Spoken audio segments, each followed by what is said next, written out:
introducing myself, I've come directly from Lahore right now. I have my own practice in Lahore by the name of Mustafa Naeem Architects. And this presentation is a very informal one. I don't want to put a lot of concepts and derivatives inside. So it's about my journey of architecture after graduating. It's a very simple one. Let's start. One day sketching, I thought to myself, when will I be able to have my own practice and spending 8 years in an architectural studio, different studios with different architects. And then came a time when, I had my own studio and all the focus was on my work. Now, nothing from the outside could kind of influence me. And I started off. So we got a few projects which were small, which were large.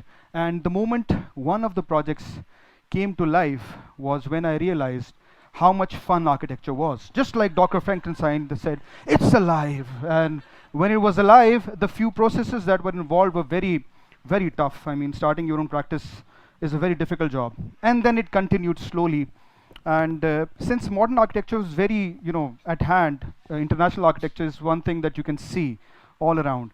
And, getting that on your AutoCAD was much more easier than getting into different other styles of architecture.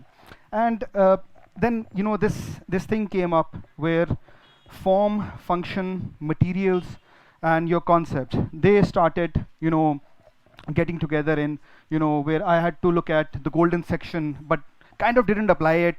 But then again got into materials because I couldn't focus on all 10 different things of architecture. So I had to keep things very simple and work around how my concept was inside out could work. So residential projects was very important for me because the inside out, I tried keeping things very, very simple.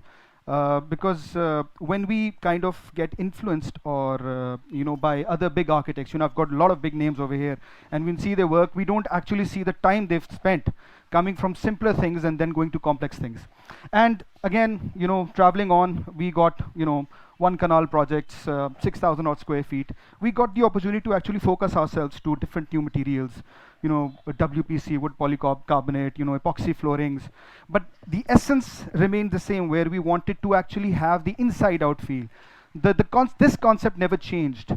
The house and its, the context should always be there, that whenever you travel into a house or a project, that house should communicate with you with every step.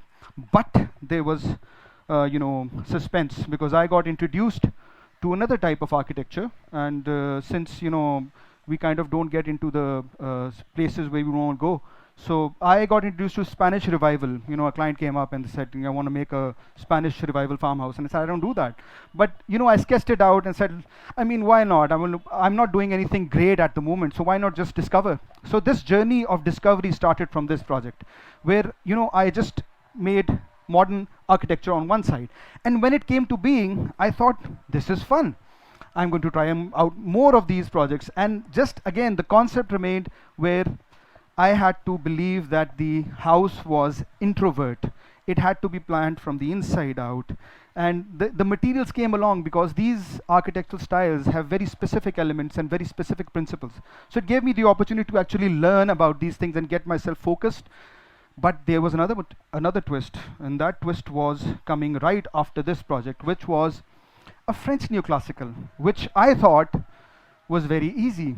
And as soon as I got into that project, I felt like Bear Grylls, going into the wilderness.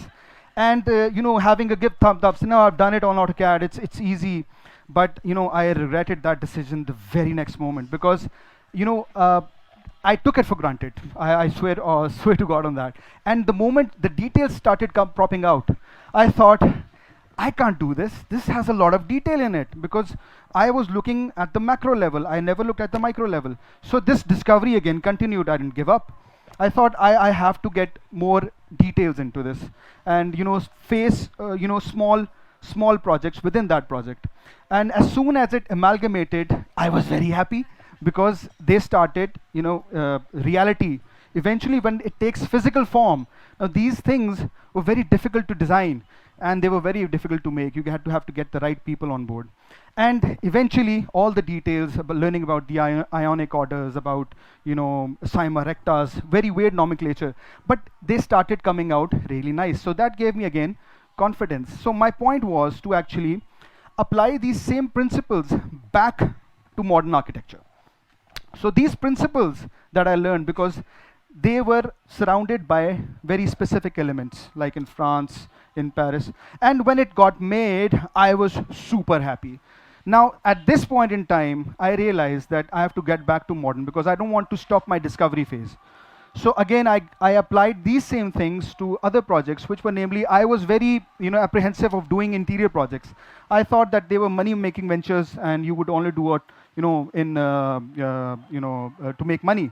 But actually I was getting educated by these principles, and I started applying the same principles, same proportions, in my interiors as well, and started making sense. Now, for all aspiring students, I would say that you never stop that discovery, because the moment you stop and the moment you say that I know everything I know, is where you die as an architect. So this discovery continued, and I started, playing with materials, with colors, with different, the spatial quality changed, and this was because that I never stopped discovery. The moment you stop discovery, at the moment we are doing simultaneously, we're doing modern architecture, we're doing Spanish revival, and the core context of our architecture is that we have to spread our wings, kind of look into other styles as well. And because of that, we're doing a very interesting project in Sargodha, and that is a neoclassical building. It's a 100,000 square feet office building, which I never did, which I couldn't do it, but we're doing it. It's on ground. So the journey never stops. It's always going to continue, and I'm not there yet.